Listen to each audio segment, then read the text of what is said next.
यार हम लोग थोड़ा जबरदस्ती धक्का दे रहे हैं, खड़े हैं ना इधर।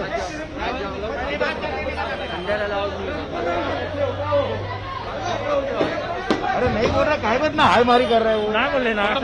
सेहत और सलामती और लंबी उम्र के लिए, मुल्क में अमन और चैन के लिए मैंने यहाँ पर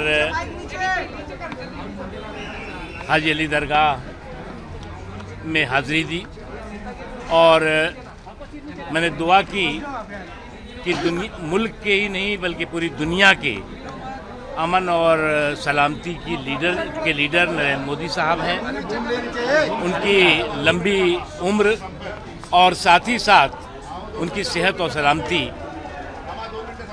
पूरी तरह से रहे, मजबूत रहे। आज अफसोस की बात है कि इस मौके पर हमारे इस दरगाह के इस जो हम हाज़िरी देने आए हैं उसमें तमाम सोशल ऑर्गेनाइजेशंस, एजुकेशनल ऑर्गेनाइजेशन के इम्पोर्टेंट लोग थे। सुहेल खंडवाली साहब थे, वसीम साहब हैं, हाजी अरफात साहब हैं, उसके अलावा और तमाम इम्पोर्टेंट लोग यहाँ पर आज थे जिनके साथ मिल करके हम सब ने दरबार में दुआ की और प्रधानमंत्री नरेंद्र मोदी साहब की सेहत और सलामती और लंबी उम्र की। अफसोस की बात है कि आपराधिक साजिशों से परिवार तंत्र, लोकतंत्र को हाईजैक करने की कोशिश कर रहा है और dynasty trying to destroy democracy by the criminal conspiracy. और किसी भी देश में जनतंत्र से बड़ा कोई भी व्यवस्था नहीं होती और मेरे देश में आज की तारीख में एक जनतांत्रिक और लोकतांत्रिक नेता हैं, न सिर्फ वो हिंदुस्तान बल्कि पूरी दुनिया की शांति सौहार्द के आइकॉन बने हुए हैं और उनके ऊपर किसी भी तरह की साजिश या षड्यंत्र हमेशा नाकाम होता है और होगा। ये पूरे मुल्क का, हर कौम का, समाज के हर हिस्से का ये संकल्प भी है और इसी संकल्प और इसी अहद के साथ हम पूरे देश के लोगों की एकता, पूरे देश के लोगों की तरक्की, पूरे देश के लोगों में सौहार्द की हम दुआ भी करते हैं और प्राइम मिनिस्टर नरेंद्र मोदी साहब की लीडरशिप में देश मजबूती के साथ पूरी दुनिया में अपना परचम फहराए, इसका हम संकल्प। नकवी साहब, नवाब मलिक जो महाविकास आघाड़ी के मंत्री हैं वो कहते हैं कि बीजेपी के कार्यकर्ता वहां तक पहुंच कैसे गए, इतने नजदीक कैसे पहुंच गए, झंडे दिख रहे हैं, नारेबाजी दिख रही है, वो सवाल उठा रहे हैं।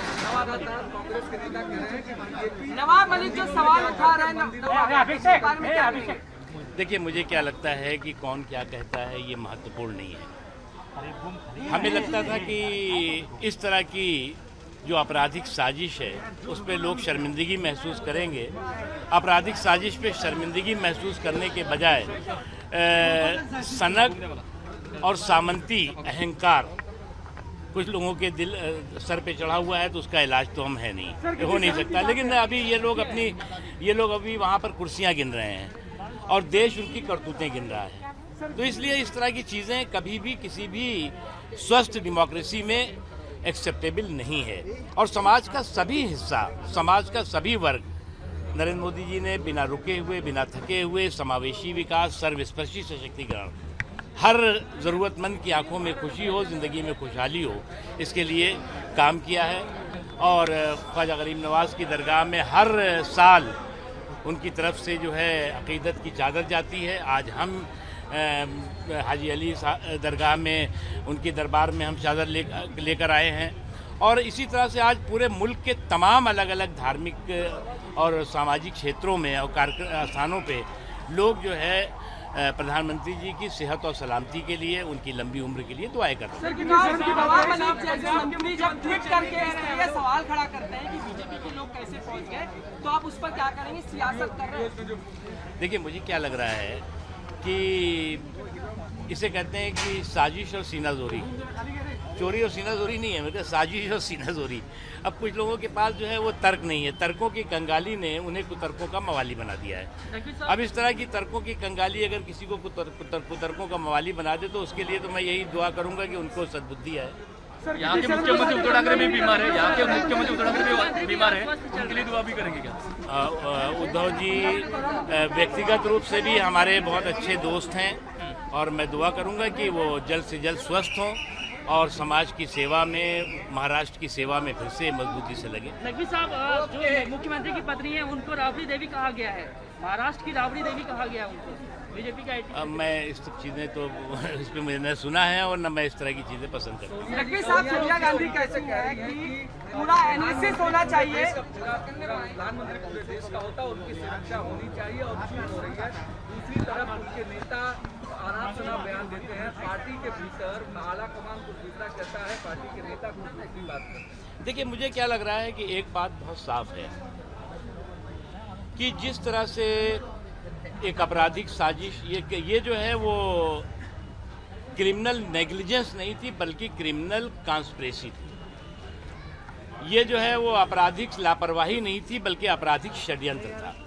और इस तरह का आपराधिक षड्यंत्र दुनिया के उस लीडर के खिलाफ जो कि आज पूरी दुनिया में अमन और चैन के लिए, आतंकवाद और अलगाववाद के खात्मे के लिए, लोगों के खुशी और समृद्धि के लिए काम कर रहे हों, उनके खिलाफ अगर ये षड्यंत्र होता है और उस षड्यंत्र पर लीपापोती करने की कोशिश होती है, उसको जो है वो जस्टिफाई करने की इनडायरेक्टली कोशिश होती है, तो एक बात समझ लेना चाहिए कि मास्टरमाइंड कौन है। नकवी साहब, चन्नी साहब तो कह रहे हैं कि मिसगाइड करने की कोशिश हो रही है, ऐसा कुछ हुआ ही नहीं है। देखिए, चन्नी साहब जो है वो बेचारे, वो तो जो उनको प्रॉम्प्ट किया जा रहा है, जो उनको जो है वो उनके मास्टरमाइंड्स की तरफ से बताया जा रहा है, उतना ही कह रहे हैं। सोनिया गांधी जी ये कह रहे हैं कि प्रधानमंत्री पूरे देश के, अगर कोई उनकी सुरक्षा में कुछ खामी है तो उस पे कार्रवाई होनी चाहिए। ये तो सभी जानते हैं, ये सभी जानते हैं कि प्रधानमंत्री जी पूरे देश के हैं और इसीलिए पूरा देश आक्रोशित है। इसीलिए इस क्रिमिनल कॉन्स्पिरेसी के और करतूत के जो लोग शामिल हैं, उनके खिलाफ आक्रोश है। इसीलिए थैंक यू।